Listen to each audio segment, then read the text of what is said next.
ആ പെണ്ണ് ചോദിച്ചു, നിനക്ക് എന്ത് വേണടോ ചോദിച്ചു. അവൻ പറഞ്ഞു, ഉരീദുകി, നിന്നെ എനിക്ക് ആവശ്യമുണ്ട്. അമാ തസ്തഹി, നിനക്ക് നാണല്ലടോ പെണ്ണ് ചോദിച്ചു. അപ്പൊ അവൻ പറഞ്ഞു, ലാ യറാന ലാ തറാന ഇല്ലൽ ഖവാകിബ്, ഈ നക്ഷത്രങ്ങളല്ലാതെ ആരും നമ്മളെ കാണില്ലല്ലോ എന്ന് പറഞ്ഞു. അപ്പൊ ഈ പെണ്ണ് ചോദിച്ചു, ഫഅൈന മുകൗകിബുഹാ, നക്ഷത്രത്തെ പടച്ചവനെ നീ ഓർക്കുന്നില്ലേ? ആ ഒരു വാക്ക് കേട്ടിട്ട് ആ ചെറുപ്പക്കാരൻ തലതാഴ്ത്തി പോന്നത്. ഇത് നമ്മുടെ പെൺകുട്ടികൾക്ക് പറയാൻ കഴിയണം, നമ്മുടെ ആൺകുട്ടികൾക്കും പറയാൻ കഴിയണം. മഹാനായ റബീഅ ഇബ്നു ഖസിയം റളിയല്ലാഹു അൻഹു 30 വയസ്സ് പ്രായമുള്ള സുമുഖനാണ്. ഹറമിൽ ഒരുപാട് ദർസ് നടത്തിയ പണ്ഡിതനാണ് റബീഅ റളിയല്ലാഹു അൻഹു. അന്നത്തെ ഒരു അഭിസാരികക്ക് 1000 ദീനാർ കൊടുത്തിട്ടാണ് അവർ പറഞ്ഞത്, പെണ്ണെ ഈ 1000 ദീനാർ നീ കയ്യിൽ വെച്ചോ, റബീഇനെ ഒന്ന് ചുംബിക്കണം, ഖുബുല മിൻ റബീഅ, റബീഅനെ വരെ ഒന്ന് ചുംബിച്ചാൽ മതി 1000 നിനക്കാണ്. പെണ്ണ് പറഞ്ഞു, ചുംബനമോ വ്യഭിചാരം തന്നെയാവാം, എന്നാ പൊയ്ക്കോ എന്നും പറഞ്ഞു. ചെറുപ്പക്കാരുണ്ടാവില്ല അങ്ങനെ ഓരോ നാട്ടിലും. ആ നല്ല മനുഷ്യനെ പഴപ്പിക്കാൻ വേണ്ടി പറഞ്ഞയച്ചു എന്നാ. റബീഅ റളിയല്ലാഹു അൻഹു ഒരൊറ്റ ചോദ്യം ചോദിച്ചത്, അല്ല പെണ്ണേ, നാളെ ഞാനും നീയൊക്കെ മരിക്കണ നേരത്ത് ഈ ചെയ്യുന്ന തിന്മയോർത്ത് നീ സന്തോഷിക്കോ അല്ല സങ്കടപ്പെടോ? ഓ പറയല്ലേ, നരകത്തിലേക്ക് നിന്നെ ഖബറിലേക്ക് പൊതിഞ്ഞ് ഖിബിലയിലേക്ക് ചെരിച്ച് കിടത്തി ആളുകൾ മൂടി വെച്ച് പോരുമ്പോൾ അവിടെ മലക്കുകൾ നിന്നെ ചോദ്യം ചെയ്യുമ്പോൾ ഈ വ്യഭിചരിച്ച് നിനക്ക് ഇഷ്ടമാകുമോ? അന്നേരം നീ എന്ത് ചിന്തിക്കും അതിനെപ്പറ്റി? എനിക്ക് ആലോചിക്കാൻ വയ്യ. യൗമ യുസ്ഹബൂന അലാ വുജൂഹിഹിം ഇലന്നാർ, നരകത്തിലേക്ക് വലിച്ചിഴക്കപ്പെട്ട് കൊണ്ടുപോകുമ്പോൾ പെണ്ണെ നീതി എന്ത് പറയും ഇതിനെക്കുറിച്ച്? നീ ഇഷ്ടപ്പെടുമോ ഇത്? വേണ്ട വേണ്ട വേണ്ട, ഞാനില്ല എന്ന് പറഞ്ഞ് ആ ചെറുപ്പക്കാരൻ്റെ മറുപടി കേട്ട് നന്നായി എന്ന് മാത്രമല്ല, താബത്ത് ഇലല്ലാഹ് വകാനത് തുസമ്മ ആബിദത്തുൽ കൂഫ, കൂഫ കണ്ട പ്രഗൽഭയായ പണ്ഡിത എന്നറിയപ്പെടുന്ന, കൂഫ കണ്ട ഏറ്റവും വലിയ ഇബാദത്ത് ചെയ്യുന്ന പെണ്ണ് റബീഅ എന്നവരെ പഴപ്പിക്കാമെന്ന ഈ പെണ്ണായിരുന്നു എന്നാ. അവർ പിന്നെ അറിയപ്പെട്ടത് ആബിദത്തുൽ കൂഫ എന്നാണ്. അങ്ങനെ മറുപടി പറയാൻ നമ്മുടെ ചെറുപ്പക്കാർക്കും കഴിയണം. ഒരു ലവ് മെസ്സേജ് വരുമ്പോഴേക്കും റബ്ബേ എനിക്കിനി ഓളെന്നെ മതി, അങ്ങനെയല്ല. ഇത് നിനക്ക് ഹലാലോ ഹറാമോ, ഈ ബന്ധം അള്ളാഹു അനുവദിച്ചതല്ലല്ലോ. പെണ്ണെ, ഞാൻ നിന്റെ ഭർത്താവല്ല, നിന്റെ ആങ്ങളയല്ല, നിന്റെ ആരുമല്ല.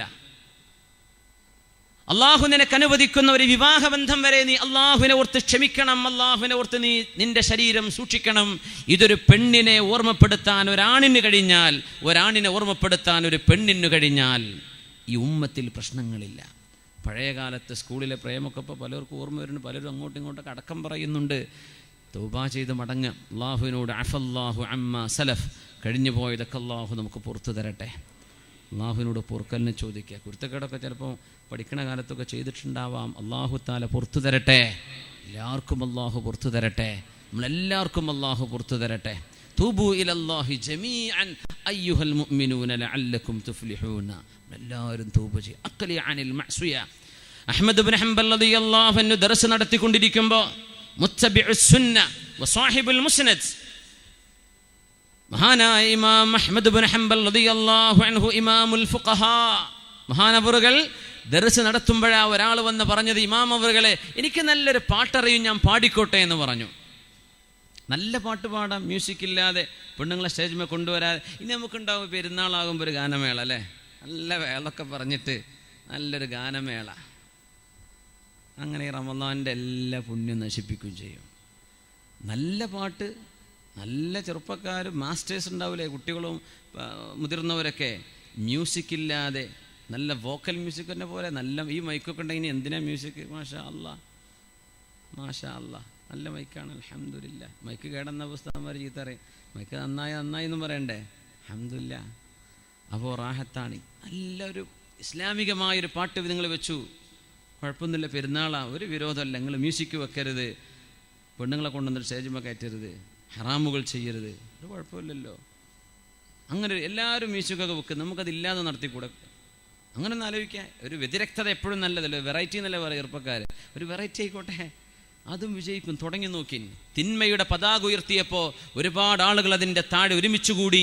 നന്മയുടെ പതാക ആരും പിടിച്ചിട്ടില്ല, അത് പിടിച്ചാൽ അതിൻ്റെ താഴെയും ഒരുമിച്ച് ചേരാൻ ആളുകളുണ്ടെന്നാണ്. അപ്പോൾ നന്മയിലേക്കൊരു മാറ്റമാവട്ടെ. ശുദ്ധമായി റമദാൻ അതിനെ തുടക്കമായി തരട്ടെ. അള്ളാഹു നമുക്ക് നമ്മുടെ പാപങ്ങൾ പുറത്തു തരട്ടെ. ആമീൻ. ഇഖ്ല അനിൽ മഅസിയ. അഹ്മദ് ബിൻ ഹംബൽ തങ്ങളുടെ മുമ്പിൽ വന്ന് പറഞ്ഞു, അഹ്മദ് ബിൻ ഹംബൽ എന്നവരെ, ഞാനൊരു പാട്ട് പാടിത്തരട്ടെ. ആ പാടിക്കോ എന്ന് പറഞ്ഞു. ഈ പാട്ട് കേട്ട് മഹാനവറുകൾ കരഞ്ഞ് വീടിൻ്റെ ഉള്ളിലേക്ക് ഓടിച്ചെന്ന് കഥകടച്ചു പൊട്ടിക്കരഞ്ഞു. പാട് എന്ന് പറഞ്ഞു. ഇദാ മാ ഖലൗത الدهر إذا ما خلوت الدهر يوما فلا تقل خلوت ولكن قل علي رقيب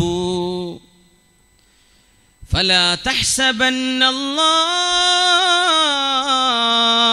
يغفل ساعة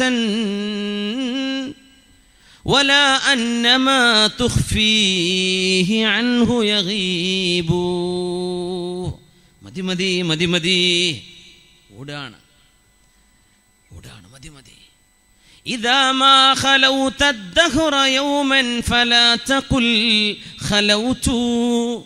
ഒരു റൂമിൽ ഒറ്റക്ക്, ഒരു നാടിൽ ഒറ്റക്ക്, ഒരു വിദേശത്ത് നീ ഒറ്റക്ക് പോയതാണ്.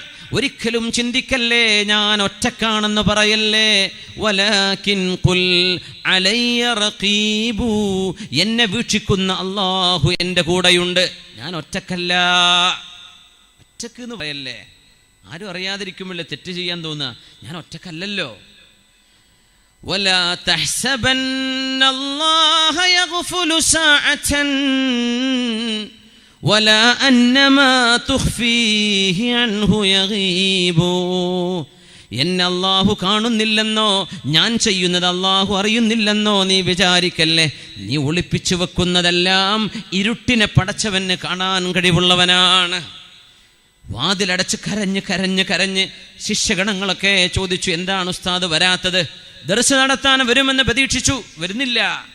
ചെന്ന് നോക്കുമ്പോൾ വാതിൽ കഥകടച്ച് ഈ പാട്ടുപാടി കരയുകയാണ്. അല്ലാഹുവേ, ഈ റൂമിൽ ഞാൻ ഒറ്റക്ക് വാതിലടക്കുമ്പോൾ ഞാൻ ഒറ്റക്കല്ലല്ലോ, നീ എൻ്റെ കൂടെയുണ്ട് എന്ന് പൊട്ടിക്കരഞ്ഞ ഇമാമുന അഹ്മദ് ബിൻ ഹംബൽ റളിയല്ലാഹു അൻഹു.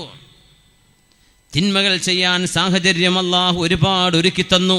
നമ്മുടെ മൊബൈൽ ഫോണുകൾ മുതൽ നമ്മൾ ഉപയോഗിക്കുന്ന ഇലക്ട്രോണിക് ഡിവൈസുകൾ എല്ലാം നന്മക്ക് വേണമെങ്കിൽ നന്മ, അങ്ങനെ ഒരുപാട് ആളുകൾ ഉപയോഗിക്കുന്നു. അൽഹംദുലില്ലാഹ്, മാഷാ അല്ലാഹ്.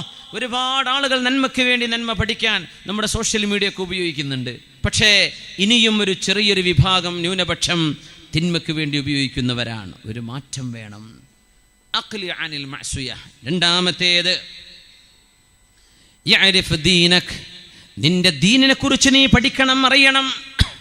ഇസ്ലാമിനെ കുറിച്ച് അറിയണം, പഠിക്കണം, വായിക്കണം, ഒരുപാട് പഠിക്കണം. നിന്റെ ദീൻ 1400 കൊല്ലം പഴക്കമുള്ള ഒരു ലെഗസി, ഒരു പാരമ്പര്യമുണ്ട് ഇതിന്.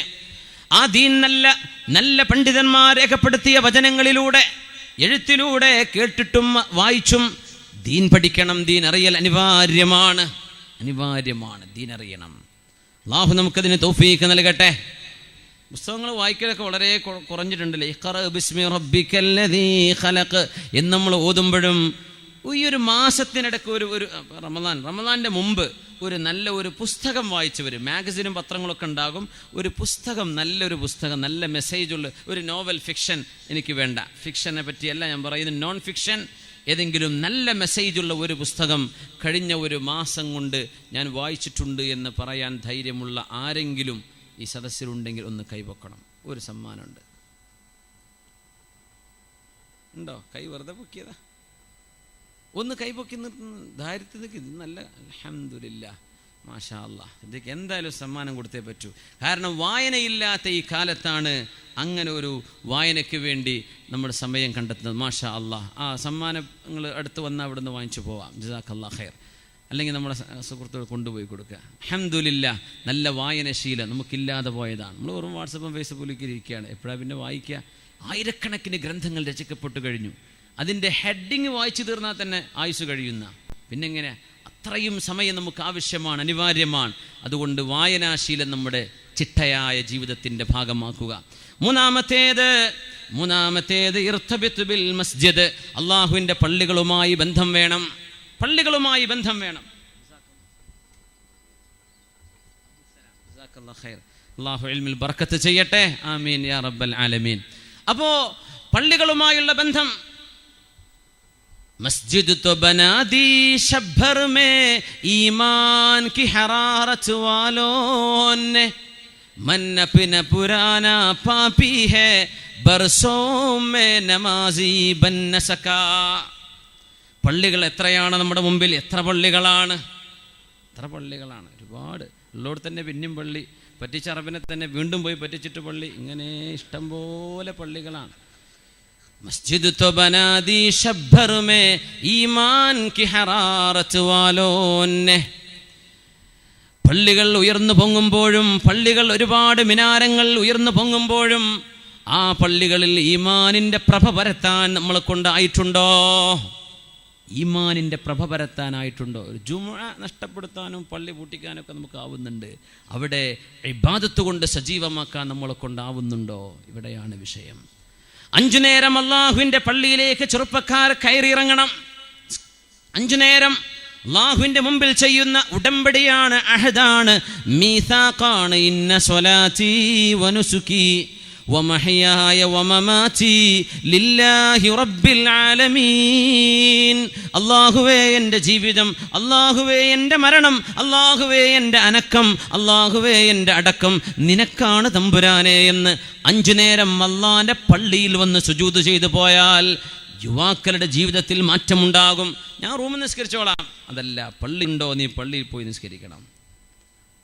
ജാറുൽ മസ്ജിദിന്, പള്ളിയുടെ അയൽവാസിക്ക് പള്ളിയിലല്ലാതെ നിസ്കാരമില്ലത്രേ. ലാ സ്വലാത്ത ലിജാരിൽ മസ്ജിദി ഇല്ലാ ഫിൽ മസ്ജിദ്. അതുകൊണ്ട് നമ്മുടെ ചെറുപ്പക്കാർ വിശേഷിച്ചും അള്ളാഹുവിൻ്റെ പള്ളികളുമായി 5 നേരത്തെ ബന്ധം പുലർത്തണം.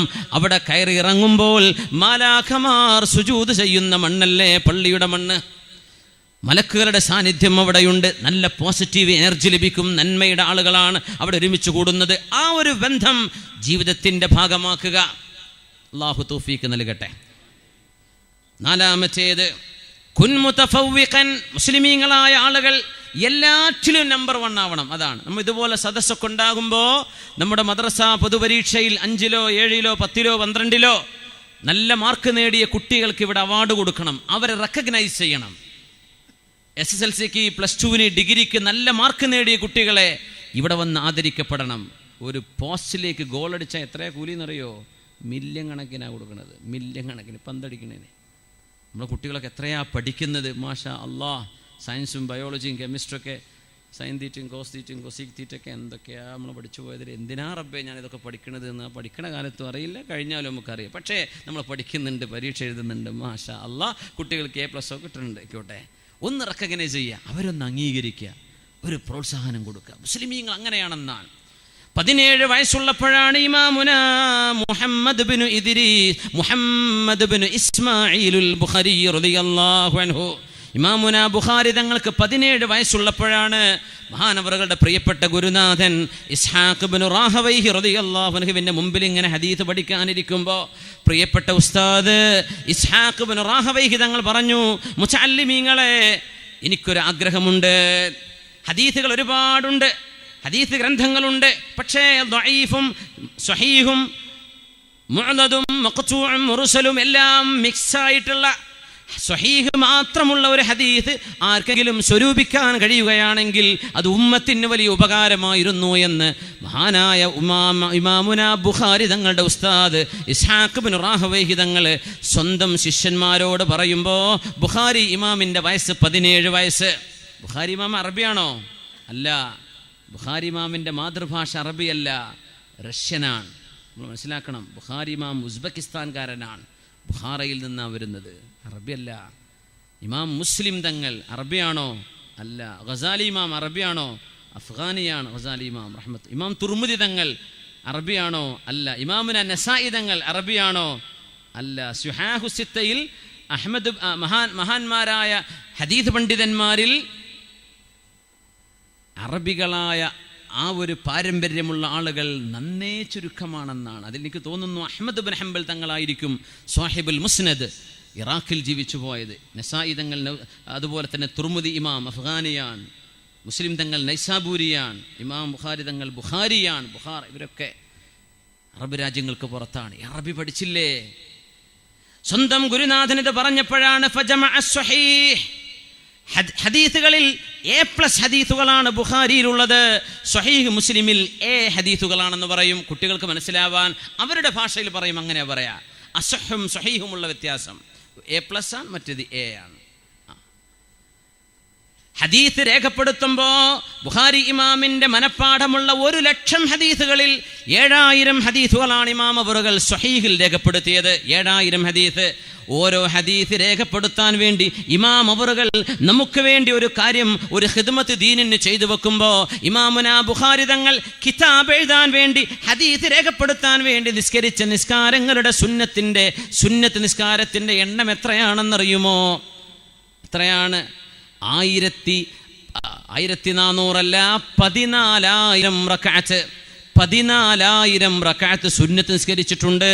സ്വഹീഹുൽ ബുഖാരി മഹാനവറുകൾ ക്രോഡീകരിച്ച് തീരുമ്പോഴേക്കും ഓരോ ഹദീസ് രേഖപ്പെടുത്തുമ്പോഴും ഇഗ്തസല മഹാനവറുകൾ കുളിക്കുമായിരുന്നു. വസ്വല്ലാ ലില്ലാഹി റക്അത്തൈൻ, 2 റക്അത്ത് നിസ്കരിക്കും. എന്നിട്ടാണ് ഒരു ഹദീസ് അവിടെ രേഖപ്പെടുത്തുന്നത്. അടുത്ത ഹദീസിന് 2 റക്അത്ത് വേറെ. ഉലമാ പറയാ 14,000 റക്അത്ത് സുന്നത്ത് നിസ്കരിച്ച മഹാനാണ് ബുഖാരി ഇമാം. അതുകൊണ്ടല്ലേ അസഹുൽ കുതുബി ബഅദ കിതാബില്ലാഹി സ്വഹീഹുൽ ബുഖാരി എന്ന പണ്ഡിതന്മാരുടെ ഏറ്റവും വലിയ അംഗീകാരം ആ കിതാബിന് സ്വഹീഹിന് ലഭിച്ചത്. എപ്പോഴാ ആ പണി തുടങ്ങിയതെന്നറിയുമോ? 17 വയസ്സുള്ളപ്പോൾ. നമ്മുടെ ചെറുപ്പക്കാർ ബൈക്കും ബ്രോസ്റ്റ് എന്നാ നടക്കുന്ന പ്രായത്തിൽ എന്ന് പറയാം അല്ലേ? പാലക്കാട്ടേക്ക് കോടുംപടി നല്ല ഫുഡ് എവിടെയും കിട്ടുമോ? അന്ന് തുടങ്ങി വെച്ചു. 17 വയസ്സുള്ളപ്പോൾ മുത്തുനബി തങ്ങളെ അന്ന് സ്വപ്നം കണ്ടു ഹബീബ് സല്ലല്ലാഹു അലൈഹി വസല്ലം തങ്ങൾ. മദീന പള്ളിയുടെ മിമ്പറിൽ നിൽക്കുകയാണ് റസൂലുള്ളാഹ് സല്ലല്ലാഹു അലൈഹി വസല്ലം. ഹബീബിന്റെ മുഖത്തേക്ക് ഈച്ചകൾ വരുന്നുണ്ട്.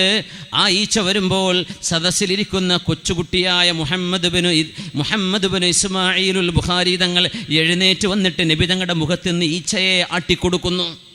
ഇതാണ് സ്വപ്നം. ഉസ്താദിനോട് പറഞ്ഞപ്പോ മഹാനായ അല്ലാമ ഇസ്ഹാഖ് ഇബ്നു റാഹവൈഹി പറഞ്ഞു, മോനെ, അള്ളാഹുവിൻ്റെ ഹബീബിൻ്റെ നേരെ ആക്രമണങ്ങൾ വരുമ്പോൾ അത് ചെറുക്കാനുള്ള കെൽപ്പ് മോൻ ചെയ്യുന്ന പ്രവർത്തനത്തിൽ അള്ളാഹു തരും. അതായിരുന്നു സ്വഹീഹുൽ ബുഖാരി. നമ്മുടെ മക്കൾ പഠനത്തിൽ മുന്നോട്ട് വരണം, നമ്പർ 1 ആവണം. നമ്മുടെ മക്കൾ ഉഴപ്പരുത്. അതാണ് ജസ്റ്റ് പാസ്, അതല്ല, മുൻപന്തിയിലായി ഫസ്റ്റ് റാങ്കോടെ പാസ്സാവണം. നമ്മുടെ ആംബിഷൻ അതായിരിക്കണം. കുട്ടികളൊക്കെ നന്നായി പഠിക്കണം. അതാണ്, പഠനത്തിലേക്ക് ശ്രദ്ധ കേന്ദ്രീകരിക്കണം. ഇമാമുന ശാഫിഈ റളിയല്ലാഹു അൻഹു 7 വയസ്സുള്ളപ്പോഴല്ലേ ഹഫിള കിതാബല്ലാഹ്, അല്ലാഹുവിൻ്റെ കിതാബ് മുഴുവൻ മനഃപ്പാഠമാക്കിയത്. 10 വയസ്സുള്ളപ്പോഴാണ് ഹഫിളൽ മുവത്ത. മഹാനായ ഇമാമുന മാലിക് ഇബ്നു അനസ് റളിയല്ലാഹു അൻഹു, മാലികി മദ്ഹബിന്റെ ഇമാമു ദാരിൽ ഹിജ്റ, ആലിമു മദീന, യംലഉ തിബാഖൽ അർദ്, ആലിമു ഖുറൈശ് യംലഉ തിബാഖൽ അർദ് ഇൽമ എന്ന് പറഞ്ഞ ഹദീസ് ഇമാമുന ശാഫിഈ തങ്ങളെ സംബന്ധിച്ചാണ് ഉലമാ പറഞ്ഞില്ലേ, യൂഷികു അൻ തദ്രിബ അക്ബാദുൽ ഇബിൽ ഇലാ ആലിമി മദീന യത്ലുബൂന ഇൽമ. മഹാനായ മാലിക് ഇമാമിനെ സംബന്ധിച്ചല്ലേ ലോക രാജ്യങ്ങളിൽ നിന്ന് ഒട്ടകപ്പുറത്ത് ആളുകൾ ഇൽമു തേടാൻ മദീനയിലേക്ക് പോകുന്ന കാലം വരുമെന്ന് പറഞ്ഞത്. ആ മഹാനുണ്ടാക്കിയ ആദ്യത്തെ ഹദീസിന്റെ ഗ്രന്ഥം ഫിഖ്ഹും കൂടെ മിക്സായിട്ടുള്ള മുവത്ത, കിതാബുൽ മുവത്ത. ഇമാമുന മാലിക് തങ്ങളുടെ കിതാബ് 10 വയസ്സുള്ളപ്പോൾ മനഃപ്പാഠമാക്കി ഇമാമുന ശാഫിഈ റളിയല്ലാഹു അൻഹു. അതല്ല അത്ഭുതം, 12 വയസ്സുള്ളപ്പോഴാണ് ബഹുമാനപ്പെട്ടവർ ഫത്വ നൽകാൻ വേണ്ടി പീഠത്തിലേക്ക് കയറിയിരിക്കുന്നത്. 12 വയസ്സുള്ളപ്പോൾ, 12 ഇയേഴ്സ്, ടീനായിട്ടില്ല, 13 ആവുമ്പോഴേ ടീനേജർ ആവുള്ളൂ. അതിൻ്റെ മുമ്പേ ഫത്വ നൽകാൻ തുടങ്ങി ഇമാമുന ശാഫിഈ തങ്ങൾ. എവിടെയാ ജനിച്ചത്? ഫലസ്തീനിലെ ഗസയിൽ. എവിടെയാ പഠിച്ചത്? പരിശുദ്ധമായ മക്കയിലും മദീനയിലും. പിന്നെ ഇറാഖിലേക്ക് പോയി. അവസാന കാലം ഈജിപ്തിലേക്ക് ചെന്നു. ഈജിപ്തിലെ ഖൈറോയിൽ ഇമാമുന ശാഫിഈ തങ്ങളുടെ മഖാമുണ്ട്, അവരുടെ ഖബറുണ്ട്. ഷാഫി ഇമാമിൻ്റെ ഒരു പള്ളിയുണ്ട് അവിടെ സക്കരിയ അൽ അൻസ്വാരി തങ്ങളുടെ ഖബർ തൊട്ടിപ്പുറത്ത് കിടക്കുന്നുണ്ട്. ഇമാമുന ശാഫിഈ തങ്ങളുടെ ഖബറുണ്ട് അവിടേക്ക് സിയാറത്ത് ചെയ്യാനുള്ള ഭാഗ്യമുണ്ടായി. ആ പരിശുദ്ധമായ കുബ്ബയുടെ മീതെ പുറത്തുനിന്ന് നോക്കിയാൽ ഒരു ചെറിയ കപ്പലിൻ്റെ രൂപം ആ കുബ്ബയുടെ മീതെ ഉണ്ടാക്കി വെച്ചിട്ടുണ്ട്. ഉലമാ പറയാ, കപ്പലോടുന്നത് എവിടെയാണ്? സമുദ്രത്തിലാണ്. ഇതിൻ്റെ താഴെ കിടക്കുന്നത് ഇൽമിൻ്റെ സമുദ്രമാണ്. നമ്മുടെ ഇമാമുന ശാഫിഈ റളിയല്ലാഹു അൻഹു 12 വയസ്സുള്ളപ്പോൾ ഫത്വ നൽകാനുള്ള യോഗ്യതയുണ്ടായി ഇമാമുന ശാഫിഈ തങ്ങൾക്ക്. അവരുടെ മദ്ഹബല്ലേ ലോകമൊട്ടാകെ വ്യാപിച്ചത്. ഇതൊക്കെ എവിടെ നിന്ന് തുടങ്ങി? ചെറിയ പ്രായത്തിൽ, ആ കൊച്ചു പ്രായത്തിലെ നമ്മുടെ മക്കൾക്ക് കൊടുക്കേണ്ട രീതി അങ്ങനെയാണ്. ഉമ്മമാരെ, 4 മക്കളുള്ളവർ ഒരു കുഞ്ഞിനെ 5 മക്കളുള്ളവർ ഒരു കുഞ്ഞിനെ, 3 മക്കളുള്ളവർ ഒരു കുഞ്ഞിനെ, ഒരാണിനെയോ പെണ്ണിനെയോ അള്ളാഹുവിൻ്റെ ദീൻ പഠിക്കാൻ പറഞ്ഞേക്കണം. ഇപ്പോൾ ഒരുപാട് ദീനി സ്ഥാപനങ്ങൾ ഇൻ്റർവ്യൂ വിളിക്കുന്ന സമയം, നമ്മുടെ വാഫി കോളേജുകളുടെ ഇൻ്റർവ്യൂ ഇപ്പോൾ കഴിഞ്ഞല്ലേ? SSLC കഴിഞ്ഞ കുട്ടികൾക്ക് വാഫി കോഴ്സുണ്ട്. നമുക്ക് പറയണല്ലോ, 10ാം ക്ലാസ് പാസ്സായി +2 ഡിഗ്രിയും PG കഴിഞ്ഞിറങ്ങുന്ന 8 വർഷത്തെ കോഴ്സ് നമ്മുടെ ആൺകുട്ടികൾക്ക് പഠിക്കാൻ പറ്റും. വാഫി ആയിട്ട് അവരിറങ്ങും ഇൻഷാ അല്ലാഹ്. അവർക്കൊക്കെ അള്ളാഹു നല്ല ഇൽമും അമലും തൗഫീഖും ഇസ്സത്തും അള്ളാഹു നൽകി അനുഗ്രഹിക്കട്ടെ. വഫിയ കോഴ്സുകളുണ്ട്. നമ്മുടെ വളാഞ്ചേരിയിലെ മർക്കസു തർബിയത്തുൽ ഇസ്ലാമിയ എന്ന മഹത്തായ വൈജ്ഞാനിക ഗോപുരത്തിൻ്റെ കീഴിൽ രാജ്യത്തുടനീളം വഫിയ പെൺകുട്ടികൾക്ക് 5 വർഷത്തെ കോഴ്സ്. 10ാം ക്ലാസ് കഴിഞ്ഞാൽ +2 ഡിഗ്രിയും കഴിഞ്ഞ് പെൺകുട്ടികൾ വഫിയ ആയിട്ട് ഇറങ്ങി. ഹുദവി ബിരുദങ്ങളുണ്ട്. 5ാമത്തേത് സ്വിൽ റഹിമക, കുടുംബബന്ധത്തോട് നല്ല കുടുംബബന്ധം ചേർത്തണം. സ്വന്തം മാതാവിന്, സ്വന്തം പിതാവിന് നന്മ ചെയ്യാത്ത ഒരാളും സമൂഹത്തിന് ഒരു നന്മയും അവർക്ക് ചെയ്യാൻ കഴിയില്ല. അതുകൊണ്ട് ഉലമാ യുവാക്കളോട് കൊടുക്കുന്ന ഉപദേശം, ഉമ്മയോടും വാപ്പയോടും നന്നായിട്ട് പെരുമാറണമെന്ന. ഉമ്മയോടും വാപ്പയോടൊക്കെ ചിലപ്പോൾ ഉമ്മ വാപ്പന്മാരുടെ സ്വഭാവം ഇച്ചിരി മോശമായിരിക്കും. അങ്ങനെ ഉമ്മ വാപ്പ ഉണ്ടെങ്കിൽ അങ്ങനത്തെ ഉമ്മാരും വാപ്പാരും അടിയന്തരമായി സ്വഭാവം നന്നാക്കണം മക്കളോട്. അടിയന്തരം. ഞാൻ വാപ്പയല്ല, എന്നെ എന്തായാലും അംഗീകരിച്ചല്ലേ പറ്റൂ, ഒക്കെ ശരിയാണ്. എന്നാലും ന്യൂ ജനറേഷൻ അല്ലേ മക്കള്. അതുകൊണ്ട് എന്ത് ചെയ്യുക, വാപ്പാൻ്റെ സ്വഭാവമൊക്കെ നന്നാക്കുക, നല്ല സ്വഭാവക്കാരാവുക. ഉമ്മയും വാപ്പയും മക്കൾ, ഉമ്മയുടെയും വാപ്പയുടെയും സ്വഭാവം എത്ര മോശമാണെങ്കിലും നമ്മൾ നല്ല നിലയ്ക്ക് പെരുമാറുക. സ്വിൽ റഹിമക, ഇത് ജീവിതത്തിൻ്റെ വിജയത്തിന് അനിവാര്യമാണ്. അള്ളാഹു തൗഫീഖ് നൽകട്ടെ, അള്ളാഹു തൗഫീഖ് നൽകട്ടെ. പരിശുദ്ധമായ ഹറമിൻ്റെ മുമ്പിൽ ഉമ്മയെ തോളിൽ വെച്ച് തവാഫ് ചെയ്ത ചെറുപ്പക്കാരനാണ് മഹാനായ അബ്ദുല്ലാഹിബ്നു ഉമർ റളിയല്ലാഹു അൻഹുവിനോട് ചോദിച്ചത്, അബ്ദുല്ലാഹിബ്നു ഉമർ എന്നവരെ, എൻ്റെ ഉമ്മയോട് ചെയ്ത ബാധ്യത ഞാൻ നിറവേറ്റിയോ? തവാഫ് ഒറ്റയ്ക്ക് ചെയ്തിട്ട്, തവാഫ് പിന്നെയും കുഴപ്പമുണ്ടാവില്ല, സഅയ് ഒന്ന് ഒറ്റയ്ക്ക് ചെയ്താൽ മസിലൊക്കെ കയറി മുട്ടുകാലൊക്കെ വേദനയായി. എന്താണ് അവസ്ഥരെ? സുബ്ഹാനല്ലാഹ്. ഒറ്റയ്ക്ക് ഒരാളെ തോളിലിരുത്തി ചെയ്യാൻ, ട്രോളിയിൽ ഉന്തി കൊണ്ടുപോകുന്നുണ്ട്, കാണാൻ പറ്റും. ഹറം ഉംറക്ക് പോയവരൊക്കെ ഒരുപാട് ആളുകളില്ല. ഇനി പോകാൻ ഇതുവരെ സാധിക്കാത്തവർക്ക് വളരെ പെട്ടെന്ന് അല്ലാഹു അതിന് തൗഫീഖ് നൽകട്ടെ. ആമീൻ യാ റബ്ബ്. ഇടയ്ക്കിടയ്ക്കൊന്നൊരു ഓയിൽ ചേഞ്ച് സർവീസ് എന്ന് പറഞ്ഞ മാതിരി ഇടയ്ക്കൊന്ന് പോയിട്ടൊന്ന് ഹറമൊക്കെ ഒന്ന് കണ്ടുപോരുമ്പോൾ എന്തെന്നില്ലാത്തൊരു മാറ്റമുണ്ടാകും ഇൻഷാ അല്ലാഹ്. അള്ളാഹു മാറ്റങ്ങൾ തരട്ടെ. ആമീൻ യാ റബ്ബൽ ആലമീൻ. ഉമ്മയെ തോളിൽ വെച്ച് തവാഫും സഅയും ചെയ്തപ്പോഴാണ്, എൻ്റെ ഉമ്മയോട് ചെയ്ത ബാധ്യത ഞാൻ നിറവേറ്റിയോ എന്ന് ചോദിച്ചപ്പോൾ, നിങ്ങളെ ഗർഭം ധരിച്ചപ്പോൾ ഉമ്മയുടെ കാലിലെ ഞരമ്പ് വീർത്തു വന്നപ്പോ, നിങ്ങളെ ഗർഭം ധരിച്ചപ്പോൾ ഉമ്മാക്ക് ഭക്ഷണം കഴിക്കാൻ കഴിയാതെ ഛർദിച്ച് ഉമ്മ കുഴങ്ങി വീണപ്പോ, നിങ്ങളെ ഗർഭം ധരിച്ചിട്ട് നിങ്ങളുടെ ഉമ്മാക്ക് ഉറക്കം വരാതിരുന്നപ്പോൾ, നിങ്ങളുടെ പ്രസവവേദനയാണെന്ന് പറഞ്ഞ് ഉമ്മയെ ഹോസ്പിറ്റലിൽ കൊണ്ടുപോയി തിരിച്ചു കൊണ്ടുവന്നപ്പോൾ വീണ്ടും കൊണ്ടുപോയി മടക്കി അയച്ചു, പിന്നെ പ്രസവിച്ചു. അങ്ങനെ അവിടെ കഷ്ടപ്പാട് സഹിച്ച് ഹോസ്പിറ്റലിൽ കിടന്ന നിന്റെ ഉമ്മ സഹിച്ച പ്രസവവുമായി ബന്ധപ്പെട്ട വേദനയിൽ ഒരു വേദനയ്ക്ക് പകരമാവാൻ നിന്റെ ഈ ത്യാഗം കൊണ്ടായില്ലെന്ന് മഹാനായ മുത്തബിഉസ് സുന്നഹ് അബ്ദുല്ലാഹിബ്നു ഉമർ റളിയല്ലാഹു അൻഹുമാ. പിന്നെ ഇപ്പം എന്താ നമ്മളൊക്കെ പറയാ?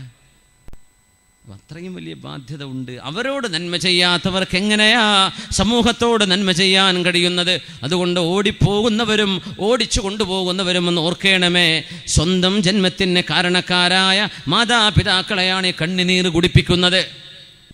ചെയ്തിട്ട് പിന്നെ പറ്റിപ്പോയി, അതല്ല, ചെയ്യാണ്ടിരിക്കുക. അതിനുള്ളൊരു പക്വത നമ്മുടെ +2 മുതൽ, +2 എന്നല്ല, പ്രേമം 7ാം ക്ലാസ്സിൽ തുടങ്ങുന്നുണ്ടെന്നാണ് കേട്ടത്. സുബ്ഹാനല്ലാഹ്. അങ്ങനെയൊക്കെ പോയാൽ ഏതായിരിക്കും അവസ്ഥ? റബ്ബേ അല്ലാഹു കാത്ത് രക്ഷിക്കട്ടെ. അങ്ങനെയാ തിന്മയിലേക്കുള്ള ഡോർവേ, കവാടങ്ങൾ നമ്മുടെ ഇൻ്റർനെറ്റിൻ്റെ വരവോടുകൂടെ തുറക്കപ്പെട്ടിരിക്കുകയാണ്. വലിയ അപകടമാണ്. അള്ളാഹിനെ പേടിക്കാതെ ഒരു മനുഷ്യനും കൺട്രോൾ ചെയ്യാൻ കഴിയില്ല. മുമ്പൊക്കെ ഒവ്വാൽത്തം ഭരിക്കുന്ന ടീമിനെ നോക്കിയാൽ മതി. നമ്മുടെ നാട്ടിലെ പ്രധാനേ പറയണുള്ളൂ. ഇപ്പോൾ അങ്ങനെ കാണൂല, ഒവ്വാൽത്തം വരുന്ന ആൾക്കാരില്ല. അതാണ് രസം.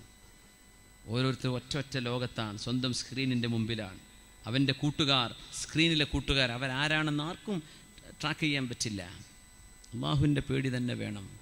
അള്ളാഹു നമ്മുടെ മക്കൾക്കൊക്കെ നല്ല ബോധം നൽകട്ടെ. ആമീൻ യാ റബ്ബൽ ആലമീൻ. അതുകൊണ്ട് സ്വന്തം മാതാപിതാക്കളെ സങ്കടപ്പെടുത്തിയിട്ട് ആർക്കും ഒരു സന്തോഷവും അള്ളാഹു നൽകില്ല. അതുകൊണ്ട് മാതാപിതാക്കളോടുള്ള ബന്ധം അടിയന്തിരമായി, എന്തെങ്കിലും കുഴപ്പങ്ങളുണ്ടെങ്കിൽ, മണ്ണാറക്കാടൊന്നും ഇല്ലയെന്ന് വിചാരിക്കട്ടെ, ഉണ്ടെങ്കിൽ എന്ത് ചെയ്യണം? ഇന്നത്തെ രാത്രി വാപ്പയോട് പറയാം, വാപ്പാ പൊരുത്തപ്പെട്ട് തരും വാപ്പ, എന്നോട് മാപ്പാക്കി തരും, വാപ്പാക്ക് എന്നോട് ദേഷ്യമൊന്നുമില്ലല്ലോ, എനിക്ക് ഞാൻ പൊരുത്തപ്പെട്ട് തരൂല എന്ന് വാപ്പ പറഞ്ഞാലും നിങ്ങളുടെ ബാധ്യത തീർന്നു. അങ്ങനെ ഒരാൾ പൊരുത്തപ്പെട്ട് ചോദിച്ചാൽ പൊരുത്തപ്പെട്ട് കൊടുക്കണം എന്നാണ്. ഞാൻ മരിക്കോളം പൊരുത്തപ്പെടാൻ തീരുമാനിച്ചിട്ടില്ല, പെണ്ണുങ്ങളൊക്കെ അങ്ങനെ പറയും. അങ്ങനെ ഒരിക്കലും പറയാൻ പാടില്ല. ഒരാൾ പൊരുത്തപ്പെടിച്ചാൽ നിനക്ക് പൊരുത്തപ്പെട്ട് തന്നു എന്ന് തന്നെ പറയണം എന്നാണ്. ഇനി പൊരുത്തപ്പെട്ട് തന്നില്ല എന്നവർ പറയാണ്, നിങ്ങൾക്ക് കുഴപ്പമില്ല, നിങ്ങളുടെ ബാധ്യത നിങ്ങൾ നിർവഹിച്ചു, അൽഹംദുലില്ലാ, അത്രയെങ്കിലും ചെയ്തിരിക്കണം. അല്ലാഹു തൗഫീഖ് നൽകട്ടെ.